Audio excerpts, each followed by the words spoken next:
Baik, Assalamualaikum warahmatullahi wabarakatuh. Alhamdulillah Rabbil Alamin. Wassalatu wassalamu ala ashrafil anbiya wal mursalin Sayyidina wa maulana Muhammadin wa ala alihi wa sahbihi ajma'in. Amma ba'du. Gimana kabarnya anak-anakku semua? Semoga semuanya sehat walafiat, dimudahkan segala urusannya, dilimpahkan rezekinya, dan semoga semuanya dalam lindungan Allah Subhanahu wa taala. Baik, kembali lagi kepada mata pelajaran Quran Hadis kelas 7 SMP Quran Al-Karimah Kuburaya Kalimantan Barat bersama saya Nizam Alwi SPD. Baiklah, kita masuk pada materi. Namun sebelum itu, sebelum masuk kepada materi pembelajaran kita, alangkah baiknya kita berdoa terlebih dahulu. Baik, doa dimulai. A'udzu billahi minasy syaithanir rajim. Bismillahirrahmanirrahim. Rabbi shrah li sadri wa yassir li amri wahlul 'uqdatam min lisani yafqahu qawli. Rabbi zidni ilma warzuqni fahma birahmatika ya arhamar rahimin. Doa selesai. Baiklah, kita langsung masuk pada materi kita. Pada kesempatan kali ini Bapak akan menjelaskan tentang hukum bacaan nun mati atau tanwin. Ya, jadi ada 5 hukum cara membaca nun mati atau tanwin ketika bertemu dengan huruf hijaiyah. Jadi huruf hijaiyah semuanya ketika ada nun mati atau tanwin bertemu dengan huruf hijaiyah yang berupa alif, ba, ta, dan seterusnya sampai ya, maka ada 5 hukum. Oke, yang pertama ada idhar. Ya, itu hukum yang pertama. Yang kedua, idgham bi gunnah. Yang ketiga, idgham bila gunnah. Yang keempat, iqlab. Yang kelima, ikhfa. Ya, jadi hukum bacaan nun mati atau tanwin ketika bertemu dengan huruf hijaiyah itu ada 5 hukum. Baiklah, kita masuk pada hukum yang pertama, yakni idhar. Ya, menurut bahasa artinya terang atau jelas. Namun sedangkan menurut ilmu tajwidnya, idhar itu membaca nun mati atau tanwin yang bertemu dengan salah satu huruf idhar dengan jelas atau terang. Jadi kalau semisal ada nun mati atau tanwin bertemu dengan hamzah, ha, ha, kha, ain, ghin, salah satu huruf idhar di sini, maka bacaannya dibaca dengan terang atau jelas. Oke, contohnya contoh idhar yan'auna. Ya, nun mati bertemu hamzah, maka dibaca dengan jelas. Contohnya tadi yan'auna, harus dibaca jelas, tidak boleh dibaca dengung ataupun samar. Contoh yang salah ketika dibaca dengung, yan'auna, atau dibaca samar, ya'auna, itu tidak boleh. Maka yang betul harus dibaca jelas atau terang. Contohnya yang betul yan'auna, yan'auna, yan'auna. Nah, begitu juga dengan huruf-huruf idhar yang lain. Oke. Kita masuk pada hukum nun mati atau tanwin yang kedua, yaitu idgham bi gunnah. Ya, betul sekali, idgham bi gunnah. Apa itu idgham bi gunnah? Secara bahasa idgham berarti memasukkan, sedangkan bi gunnah dengan dengung. Ya. Adapun menurut ilmu tajwidnya, yakni memasukkan bunyi nun mati atau tanwin ke dalam salah satu huruf idgham bi gunnah dengan dibaca dengung. Ya, hurufnya ada 4. Diingat, hurufnya ada 4 ya. Yang pertama ya, yang kedua mim, yang ketiga nun, yang keempat waw. Oke. Kita masuk pada contohnya. Contoh ketika nun mati bertemu ya. Tadi gimana cara bacanya? Dibaca dengan dengung. Contohnya faman ya'mal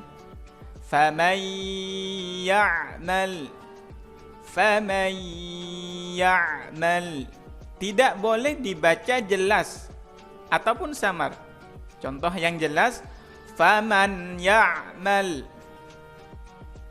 atau samar faman ya'mal, itu tidak boleh. Maka yang betul harus dibaca dengan dengung.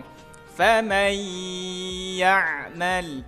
Ya, begitu juga dengan huruf-huruf yang lain. Selanjutnya kita masuk hukum yang ketiga, yakni idgham bila gunnah. Apa itu idgham bila gunnah? Tadi kita tahu idgham itu memasukkan, sedangkan bila gunnah itu tidak atau tanpa dengung.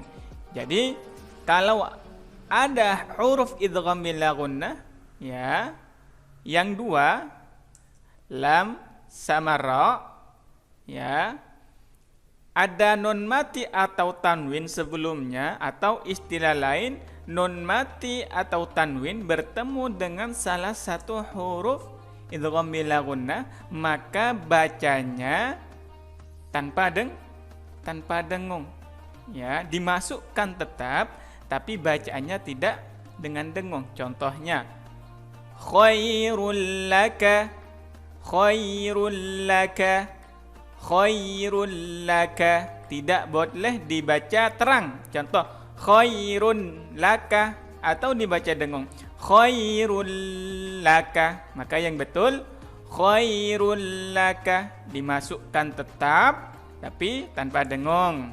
Oke, kita masuk pada hukum yang keempat tentang iqlab.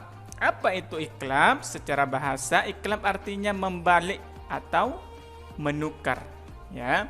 Adapun secara ilmu tajwidnya, iqlab adalah membaca seperti bunyinya mim mati ketika nun mati atau tanwin bertemu dengan huruf iqlab.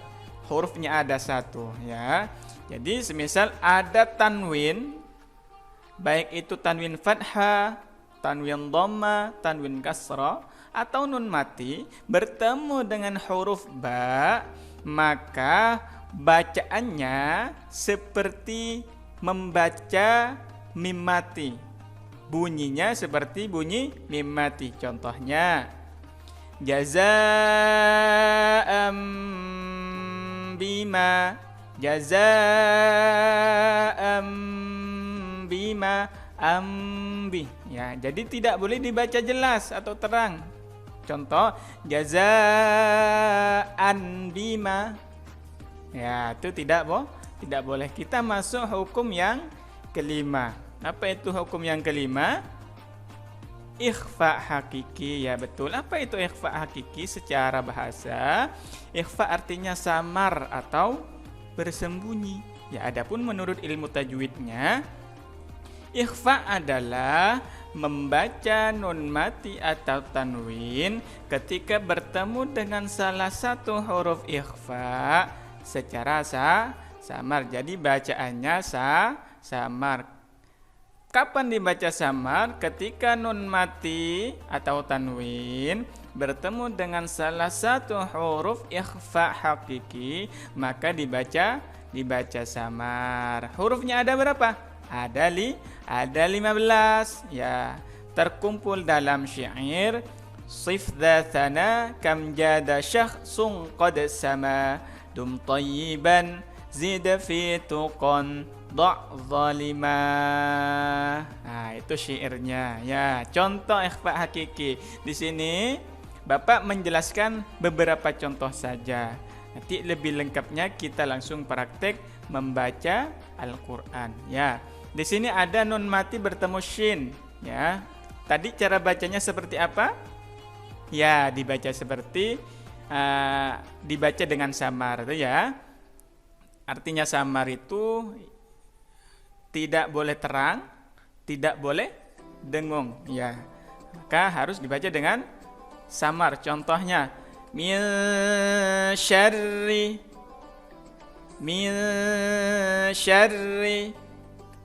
an salatihim man thaqulat yatiman fa'awa khalaqal insana inna anzalnahu saffan saffa.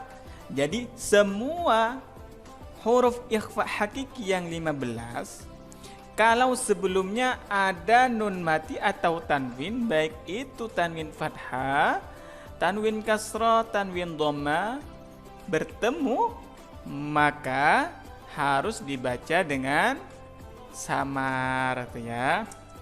Oke, sekian dan selesai pembelajaran kita pada kesempatan kali ini. Harapannya semoga anak-anakku semua bisa faham, bisa langsung mencontohkan dan mempraktekkan ketika membaca Al-Quran.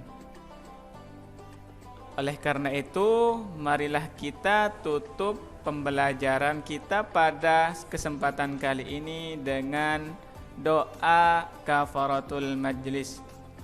Subhanakallahumma wa bihamdika asyhadu an la ilaha illa anta astaghfiruka wa atubu ilaik. Akhir kalam, sekian dari Bapak, kurang lebihnya mohon maaf. Assalamualaikum warahmatullahi wabarakatuh.